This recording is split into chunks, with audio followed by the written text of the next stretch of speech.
Okay, today we're looking at tapping into the mind of God. Key to understanding omnipresence.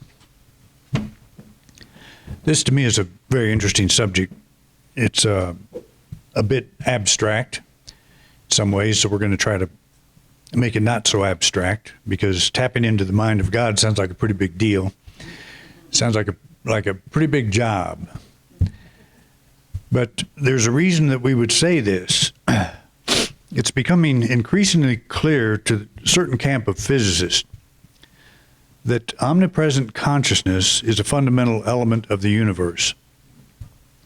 But this is not a new idea.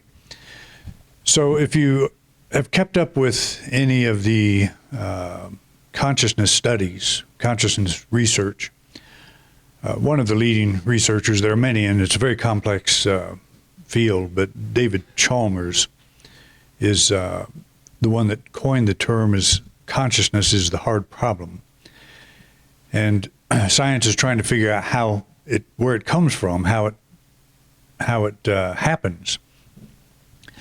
And the materialist says the brain generates consciousness. When you don't have a brain, when your brain dies, so do you. Your awareness goes with it. So there's a whole school of thought that says they're doing the near-death research, that you're in the hospital, you're under the knife, and you're put out. You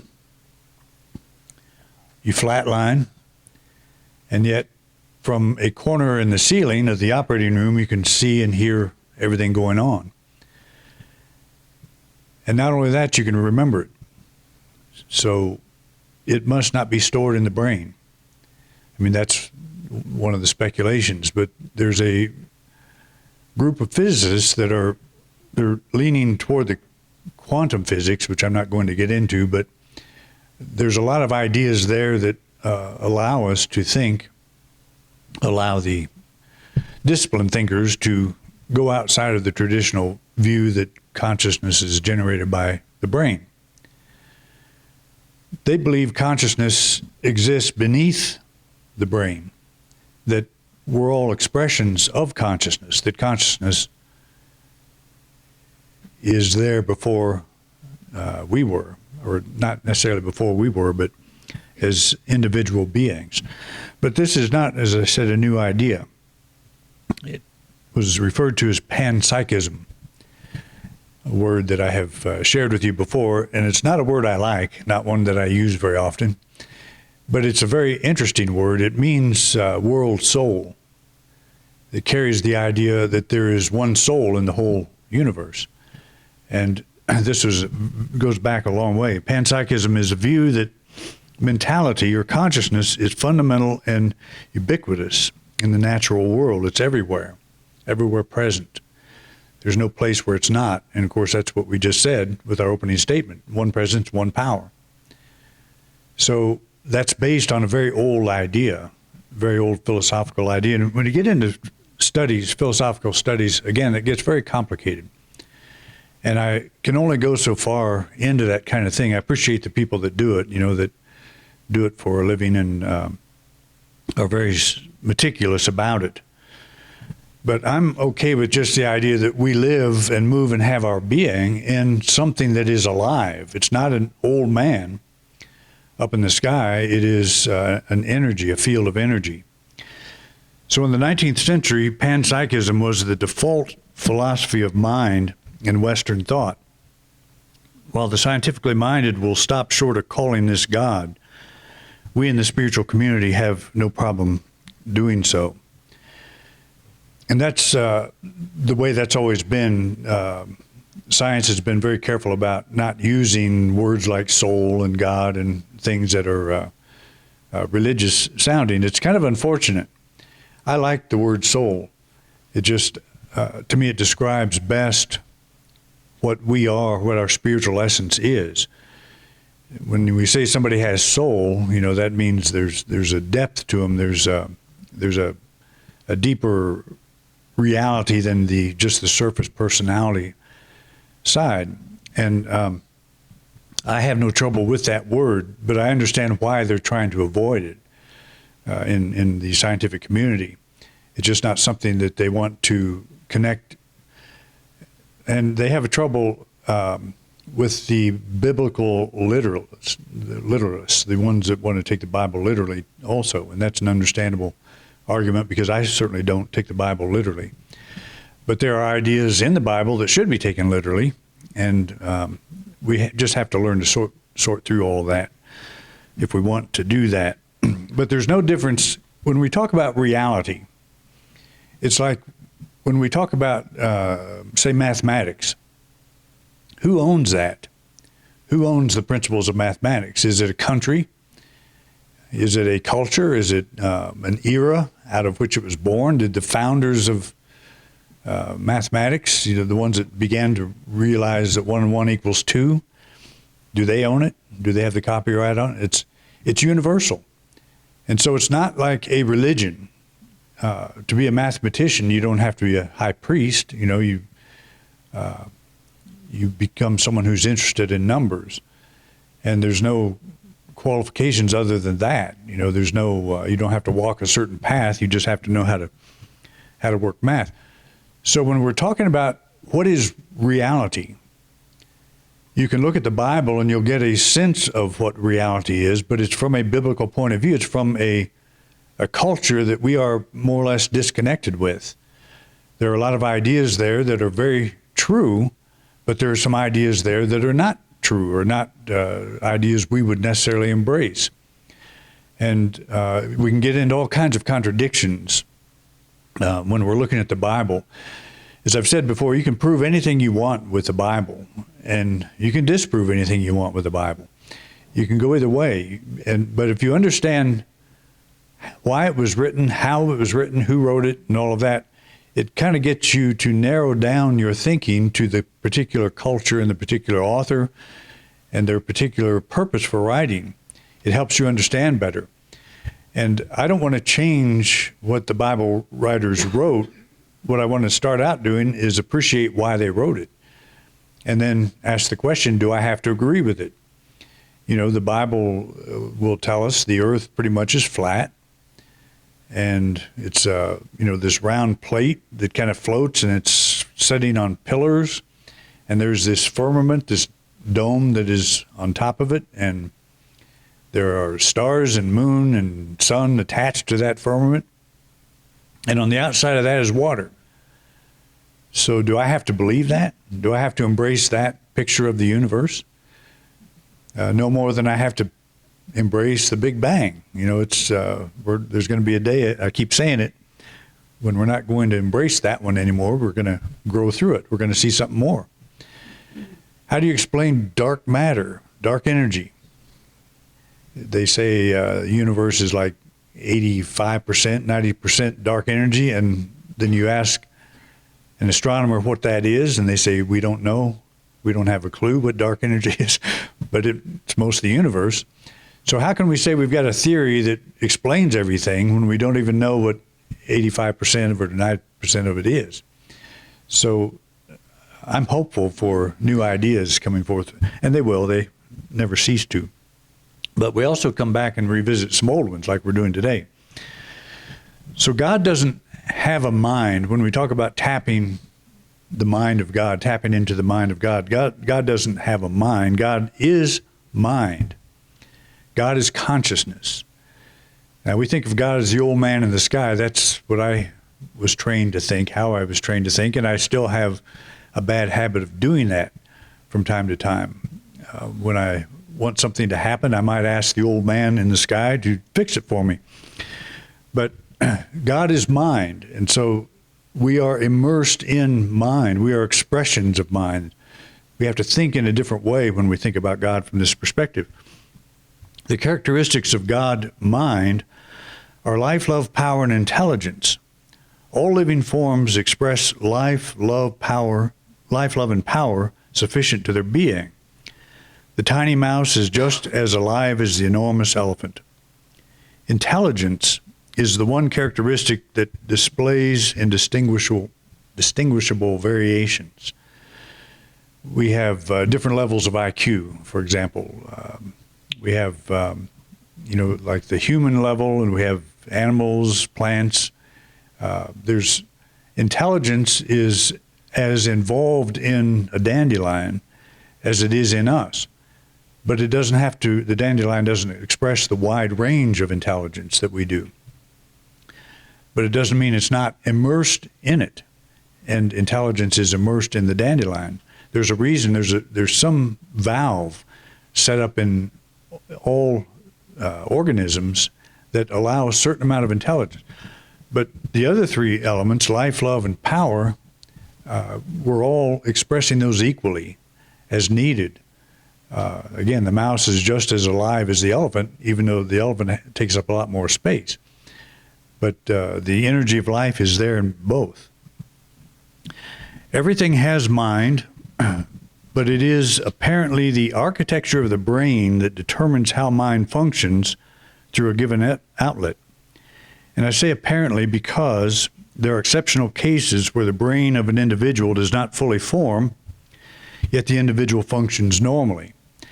This is an amazing case found in Pim van Lommel's book, Consciousness Beyond Life. He cites the case of a young man with a degree in mathematics and an IQ of 126. Average American, they say, is 95 to 96, around there someplace, so this guy exceeds that. But it was discovered that he had a brain estimated to weigh 100 grams compared to the 1,500 grams of a normal brain. So 95% of his skull was filled with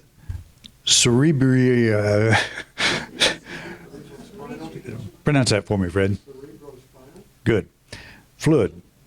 So how do you explain that? You know, if consciousness comes from the brain, if intelligence comes from the brain, how could that be explained?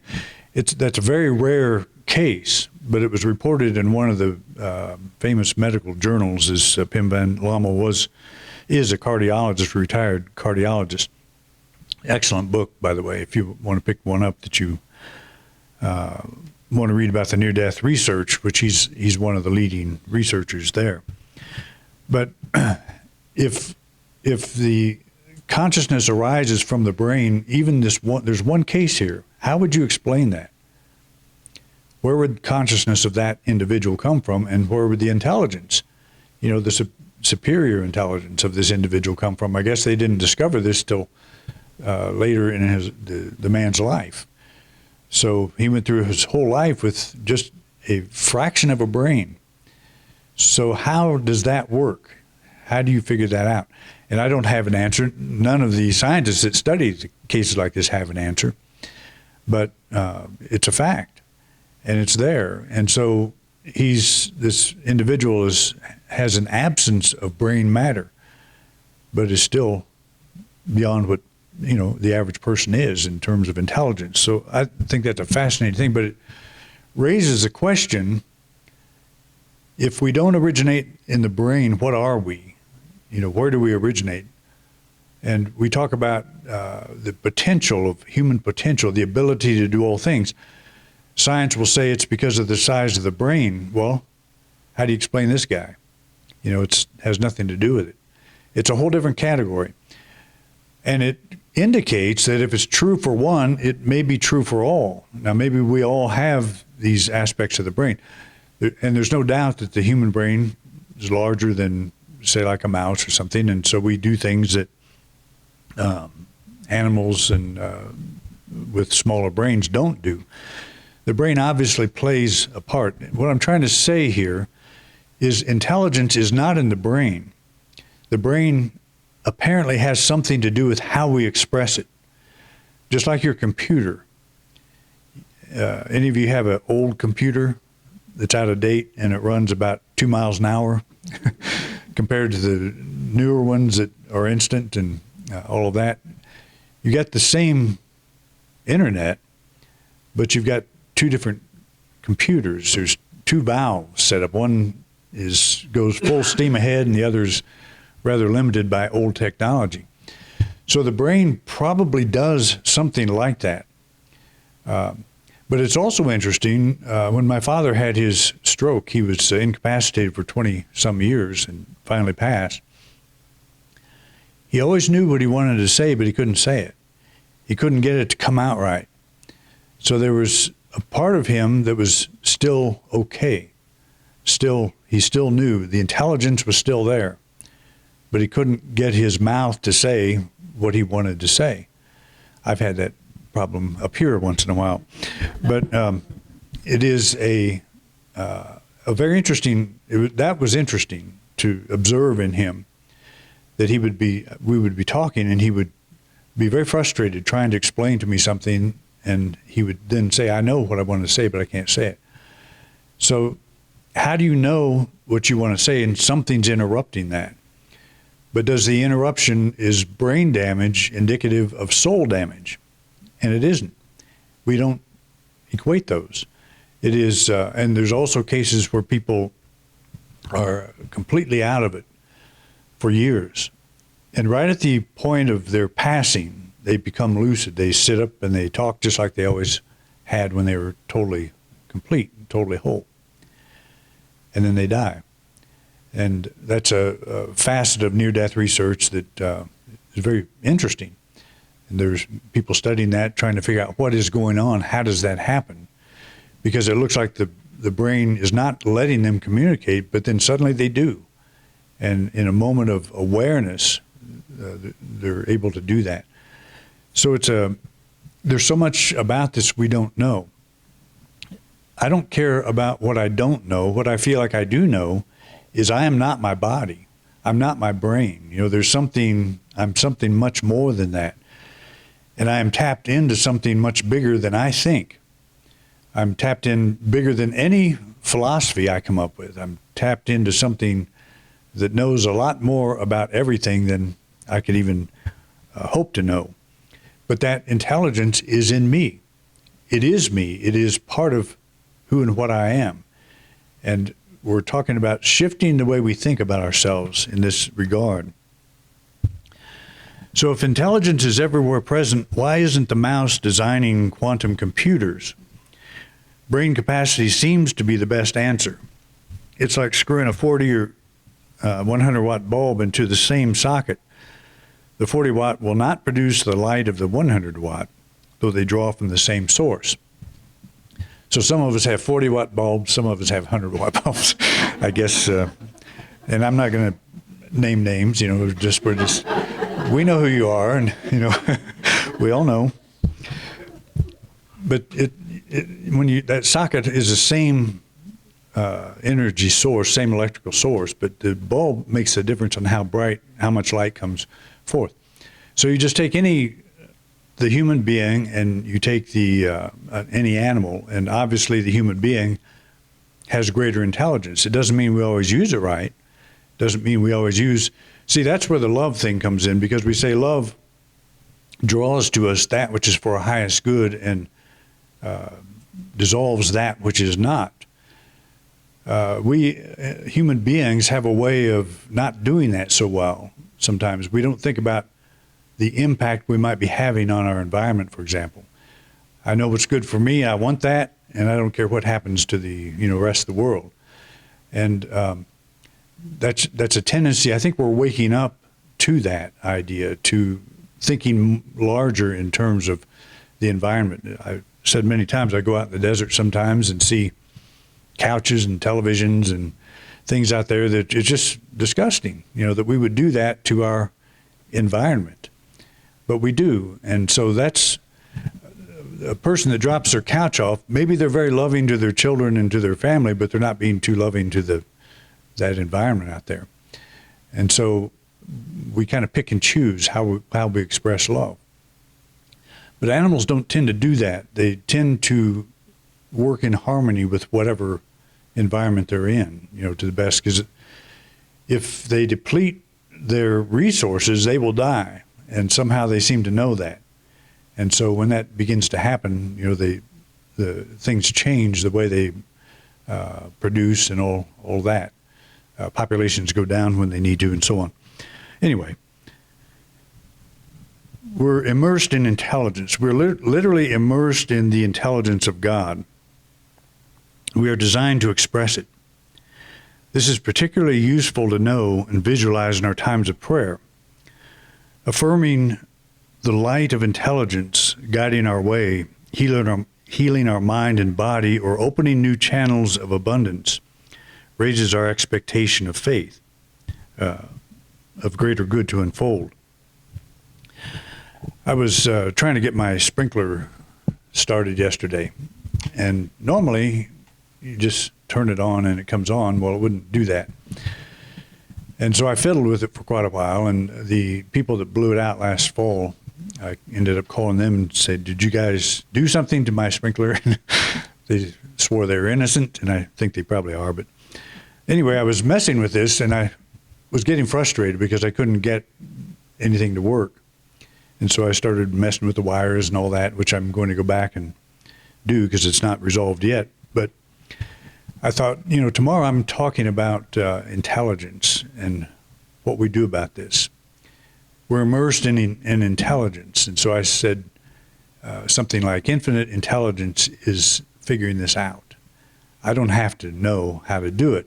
Something greater than me, my own intelligence, is going to get my yard watered. 5 minutes later, it started raining.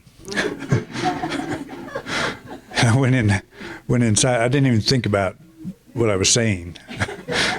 Didn't even think about what was happening. And I'm not advocating magic. I'm not advocating this happened. But this morning I thought, that happened yesterday. It started raining when I was asking for infinite intelligence. And this morning, the reason I remembered it is because I looked out in the front yard. It was greener today than it was yesterday. Just that little bit of rain. And so that's not a solution I would have come up with. I wanted the wires fixed. I wanted whatever was there to be fixed. But the solution to that moment, and again, I'm not preaching magic here because we don't want to get into that, but coincidence, what's the word that we use for? Serendipity is kind of, but there's no synchronization of some kind. Anyway, well, you said it earlier. I don't remember what you said. Anyway, it's when things work out. In other words, divine order, whatever. But I thought that was interesting. It was not a solution I would have thought of because we don't get much rain here. I wouldn't say, my sprinkler's broken and I'll pray for rain. Somebody told me when we first moved here, a 10-inch rain is when the raindrops are 10 inches apart. Missouri, a 10-inch rain was something that happened in about 30 minutes. Literally, it just poured there. So we don't get much rain here. So I wouldn't have even thought of sending rain. But anyway, rain came. So we're immersed in this intelligence, and there's a body intelligence. Our body constantly carries out a combination of intricate functions that are far beyond our awareness, as if there are multi-universes transpiring within our single organism. We are literally permeated with the intelligence that knows how to carry out these important functions. And when we watch science programs about how the body works, just how cells divide, and they know how to do it, they know when to do it, how, there's little vessels in us that are so small that they allow one blood cell at a time to pass through.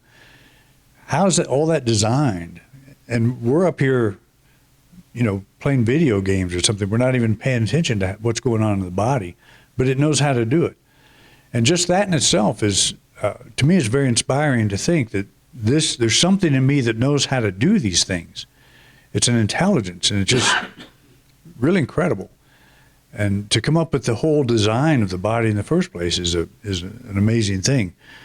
And we, try to take it back to through reductionism to figure out how it all starts, and it's all DNA, it's all these things, and it is. But where does that come from?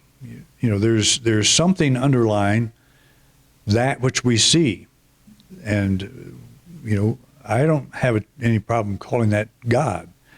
I like creative life force because it's a little less religious and a little more secular, but it says the same thing. It's creative, it's life, and it's a force that is in operation all the time. And so that's just a way to think of intelligence in you just by virtue of body alone. It's incredible. But if you think of your larger body, of your circumstances, your relationships, all that, if we apply that same kind of thinking to the outside, the thing we call our world, it's just as much there as anywhere. You look out your window at the leaf of that rose bush in your front window, and how's that work? There's an intelligence in there. It's every place. There's no place you can look where it's not. There appears sometimes to be places that it's not, but it's everywhere. So we're not tapping into the mind of God. We are the mind of God. We are functions of the mind of God. And to hold yourself in that awareness, hold yourself in that understanding, it's very powerful.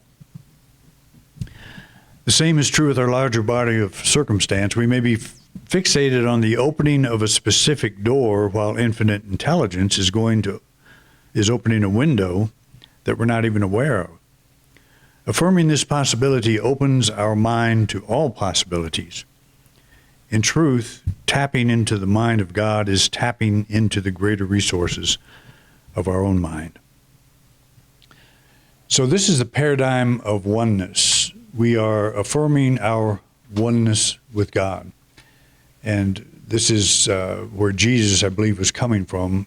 He did not teach a paradigm of separation that the Hebrew was familiar with.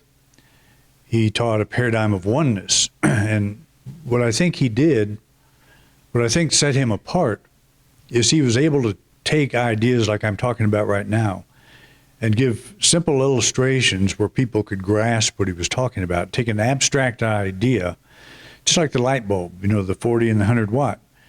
We got one source of life, so we use this illustration to say there's more than one way to express it, but there's only one presence and one power.